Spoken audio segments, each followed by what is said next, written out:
Sweden just bought 8 new SeaSnake 30 naval gun systems, and the real story isn't the gun, it's what Sweden thinks the next coastal fight looks like. Sweden has contracted Rheinmetall to deliver 8 SeaSnake 30 weapon systems for the Swedish Navy, with the mounts slated as the primary armament for the new combat boat 90, specifically the CB90 NG. Now the order sits around 63 million euros, including airburst and training ammunition, spares, services, and training systems, and comes with an option for up to 29 additional mounts. First deliveries are planned to start in February 2028. I'm Wes O'Donnell. I cover military tech, doctrine, and the parts of defense procurement that look boring until they start shooting back. And the SeaSnake is the procurement headline. The operational headline is simpler. Sweden is turning a fast assault boat into a small networked coastal air defense and surface fight problem for anyone who thinks littorals are an easy shortcut. The CB90 has always been a Swedish answer to Swedish geography problems. Sweden isn't built for one dramatic naval battle in open ocean.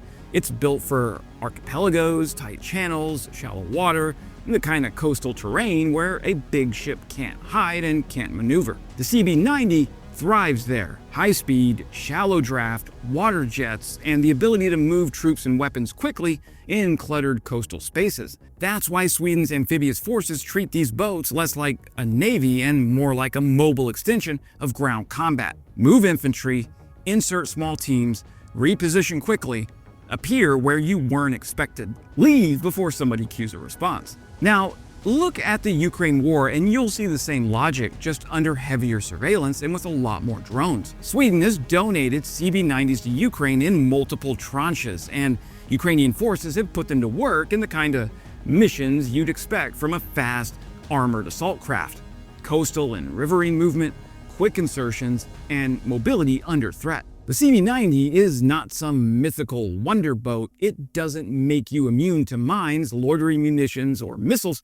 It gives you speed and flexibility, and in modern warfare, flexibility is sometimes the only thing keeping you alive. Ukraine's use case also highlights the pressure point that Sweden is clearly addressing with the SeaSnake. The air threat doesn't stop at the shoreline anymore. Drones don't care that you're naval, FPVs don't care that you're amphibious, helicopters don't care that you're fast. If you're moving and you're visible, you're targetable. Sweden's procurement language basically admits it. These amphibious units need a credible close-range response to drones and helicopters. Now, Janes quoted FMV's project lead describing the system as a way to defeat drones with high precision and boost both protection and offensive capability. That's not marketing, that's Sweden reading the battlefield like adults. So what is the SeaSnake 30? Well, in practical terms, SeaSnake 30 is a remote-controlled naval gun system built around the 30 by 173mm revolver cannon, derived from Rheinmetall's lineage that traces back to the KCA shipboard gun family. It's designed for close-range defense, and it comes with an onboard sensor package that includes daylight cameras, infrared, and a laser rangefinder, plus automatic target detection and the ability to track multiple targets. There are some key details that matter for the CB90 mission. It's remotely operated. That reduces exposure for the crew. It also stabilizes the weapon and improves hit probability when your platform is said. The system would be delivered with the Spexer 2000 3D Mark III naval radar. This is the part where the CB90 stops being a boat with a gun and starts being a node. A modern short-range radar paired with an electro-optical gun mount means you can detect, track, and engage small aerial targets with far less delay. That matters against drones because time is life. A drone that gets within a few kilometers doesn't give you a leisurely decision cycle, and if you're still arguing about what you're seeing, you're already behind. The integration also matters because Sweden isn't building one-off showpieces. FMV and Rheinmetall both talk about integration into the platform and command systems. In other words, these boats aren't meant to fight alone. They're meant to share tracks, share queues, and operate inside a bigger amphibious and coastal defense system. So deliveries begin in early 2028, and this is under a 4-year framework that includes ammunition, services, and an option for up to 29 more systems.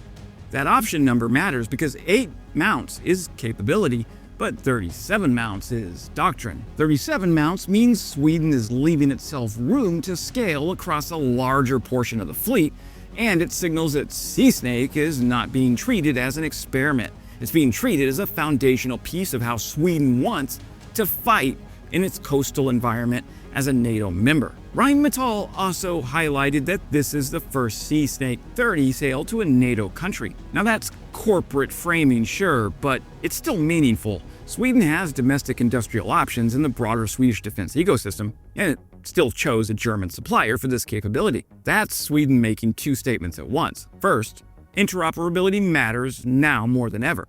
But second, the drone threat is severe enough that Sweden is willing to buy what it thinks works, even if it means the political and industrial complications of buying abroad. A CB90 without this kind of armament is primarily a mobility platform. It's about moving people and small weapons quickly. A CB90 with a SeaSnake becomes a platform that can do mobility and provide close-in protection for itself and nearby units. That changes how you plan amphibious movement. It changes how you escort other craft. It changes how you operate near shore when drones are hunting. It also changes how the enemy has to think. If you're trying to use drones to shadow, fix, and cue fires onto a fast assault craft, a credible onboard anti-drone effector forces you to respect engagement range and approach angles. It doesn't make drones disappear. It forces drones to behave more cautiously, and caution burns time. This is also where Ukraine's experience sits in the background. Ukraine has had to learn in real time that small platforms need organic counters to drones, because relying entirely on external air defense coverage creates gaps. Those gaps get exploited. Sweden is buying fewer gaps. Okay, so Sweden's CB90 donations to Ukraine helped Ukraine expand its ability to operate in contested coastal and riverine environments. Now, Sweden is upgrading the CB90 concept itself with a gun and a sensor package tuned to the modern low-altitude threat set, identified by Ukraine. And that creates a feedback loop. Ukraine's war has turned into the world's harshest testing and learning environment. Sweden is one of the countries that actually learns from it, not with slogans, but with procurement. So Sweden ordering 8 SeaSnake 30 systems isn't about a shiny new cannon. It's Sweden admitting that the littorals are now drone territory, and that amphibious forces need their own close-range answers. The CB90 is one of my favorite Swedish systems, and it has always been a fast knife in shallow water. SeaSnake turns that knife into something that can also swat. Not perfectly, not forever, yet credibly enough that an enemy has to plan around it, and planning around it is already a win. That's it for today, my friends. Subscribe if you like humans and not robots. It really does help push more human creators into your feed and directly helps me brag about my subscribers count at the next high school reunion. Oh, you're a hedge fund manager. Oh, you're a millionaire. Well, I'm a YouTuber, so there you go. And as always, glory to Ukraine, glory to the heroes. Crimea is Ukraine.